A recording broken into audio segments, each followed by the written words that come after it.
प्रदायिने श्रीमद्वेंकटनाथाय श्रीनिवासाय मंगलम्।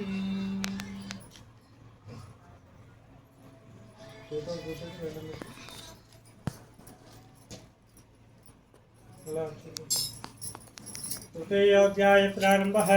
पुनरग्रे प्रवक्ष्यामि शृणुध्वमुनिसत्तम। पुरा चौल्खा मुखो नाम नृपश्चान्ते धीपते जितेन्द्रियं सत्यवादी गच्छन् देवालयं प्रति दिने दिने धनं दत्त्वा द्विजा సంతోషయే స్తుతి। ఓ మునీశ్వరులార, మరి ఒక కథ చెప్పెదను వినుడని సూతమహాముని శౌనకాదురుసులతో ఈ విధంగా తెలియజేయుచుండెను. పూర్వకాలమున ఉల్కాముకుడను ఒక మహారాజుండెడివాడు.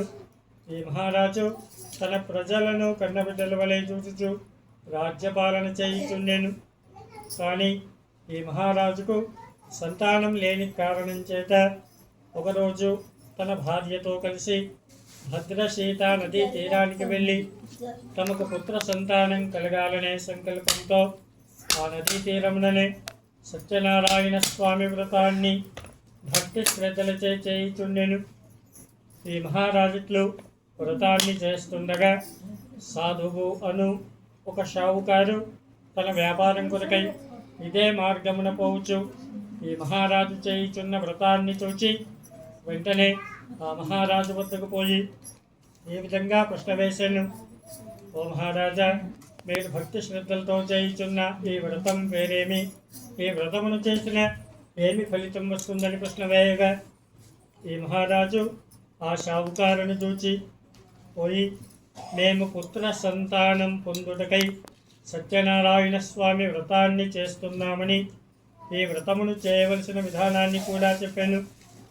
అది విన్న ఈ షావుకారు తనకు కూడా సంతానం లేదు కావున తాను ఈ సత్యనారాయణ స్వామి వ్రతాన్ని చేసి సంతానం పొందాలని చెప్పి తీర్థ ప్రసాదాలు తీసుకొని సత్యనారాయణ స్వామి మూర్తికి నమస్కారం చేసి తిరిగి తన ఇల్లు చేరుకున్నవాడై ఇంటికి పోగానే మొదట తన భార్య అయిన లీలావతిని పిలిచి ఆమెకు కూడా ఈ సత్యనారాయణ స్వామి వ్రతాన్ని పూర్తి చెప్పి ఆమె చూస్తుండగానే దేవుడి ముందు నిలబడి, ఓ సత్యనారాయణ స్వామి మూర్తి, మాకు సంతానం కలిగిన వెంటనే నీ వ్రతాన్ని తప్పకుండా చేస్తామని ప్రతిజ్ఞ చేశాను.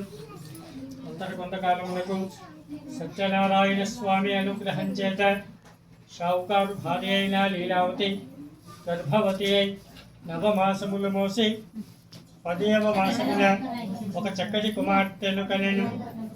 అప్పుడే షావుకారు దంపతులు పుట్టిన శిశువుకు కళావతి అని పేరు పెట్టి అల్లారు ముద్దుగా పెంచుకొనసాగిరి.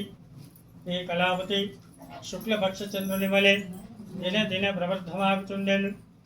అప్పుడు ఒకరోజు లీలావతి తన భర్తను పిలిచి, నాథ, మనకు సంతానం కలిగిన వెంటనే సత్యనారాయణ స్వామి వ్రతాన్ని చేస్తామని ప్రతిజ్ఞ చేస్తాం కదా.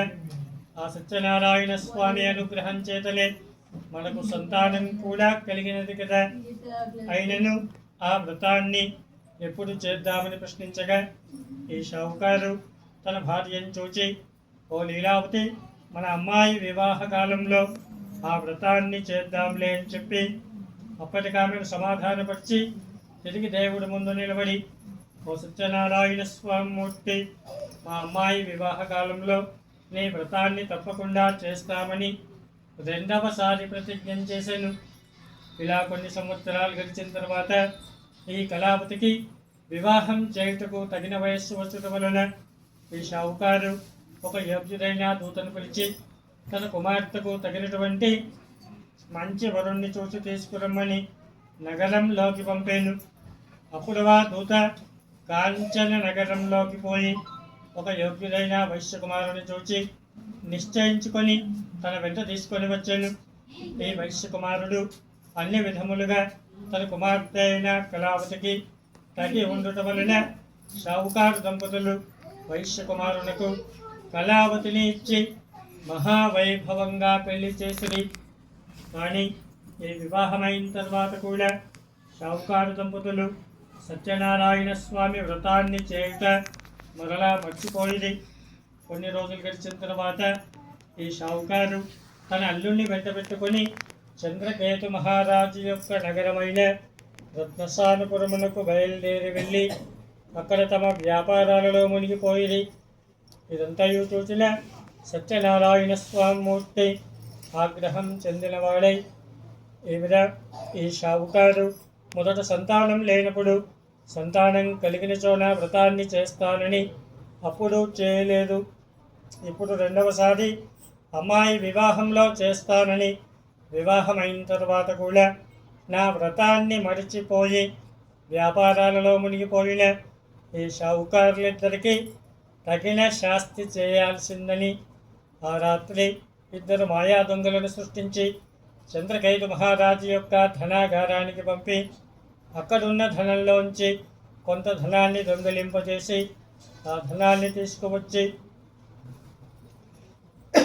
ఈ షావుకారులు బస చేసిన సత్రం లోపల షావుకారుల గదిలో ఆ ధనమంతయు పడినట్టు చేసి దొంగలిద్దరినీ మాయం చేశాను. అంతట తెల్లవారిన తర్వాత ఈ చంద్రకేతు మహారాజు తన రాజ్యంలో దొంగలు పడ్డ విషయాన్ని తెలుసుకొని ఆ దొంగలు ఎవరైనా సరే వెతికి పట్టుకురమ్మని రాజభటులను పంపాను. అప్పుడు ఈ రాజభటులు నగరంలో దొంగలను గూర్చి వెతుకుచు చివరగా ఈ షావుకారులు బస చేసిన సత్రం వద్దకు వచ్చి షావుకారుల గదిలో చూడగా అక్కడే మహారాజు గారి ధనము దొరుకుట వలన ఈ షావుకారులనే దొంగలుగా భావించి వీరిద్దరినీ కట్టివేసి మహారాజు వద్దకు తీసుకొని పోయి అప్పుడు ఆ చంద్రకేతు మహారాజు ఈ షావుకారులను చూచి వెంటనే వీరిద్దరిని కారాగారంలో బంధింపమని ఆజ్ఞాపించాను. అప్పుడు రాజభటులు షావుకారులిద్దరిని కారాగారంలో బంధించిరి. సత్యనారాయణ స్వామి శాపము చేత ఇక్కడ ఈ షావుకారులిట్లు కారాగారంలో బంధింపబడగా అక్కడ షావుకారు ఇంట్లో షావుకారు భార్య అయిన లీలావతి ఆమె కుమార్తె అయిన కళావతిని కూడా మిగుల దుఃఖముల పాలాయిరి. ఇంట్లో దొంగలు పడి విలువైన వస్తువులను ధనమును దొంగలించుకుపోగా ఈ తల్లి కూతుళ్ళిద్దరు కొన్ని రోజులు గడిచిన తర్వాత కనీసము తినటకు తిండి లేక ఇల్లిల్లో తిరుగుచు భిక్ష మెట్టుకొనుచుండిరి.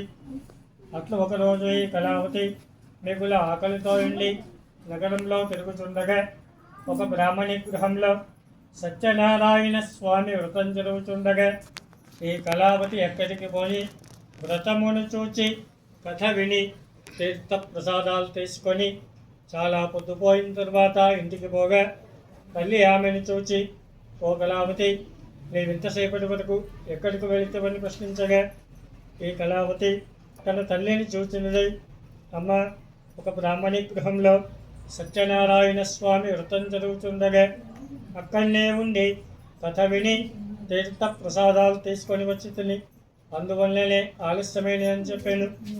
ఈ మాటలు విన్న లీలావతి తాము కూడా ఇదివరలో ఇదే సత్యనారాయణ స్వామి వ్రతాన్ని చేస్తామని 2 సార్లు ప్రతిజ్ఞ చేసి ఆ వ్రతమును చేయలేదన్న విషయాన్ని గుర్తుకు తెచ్చుకున్నది.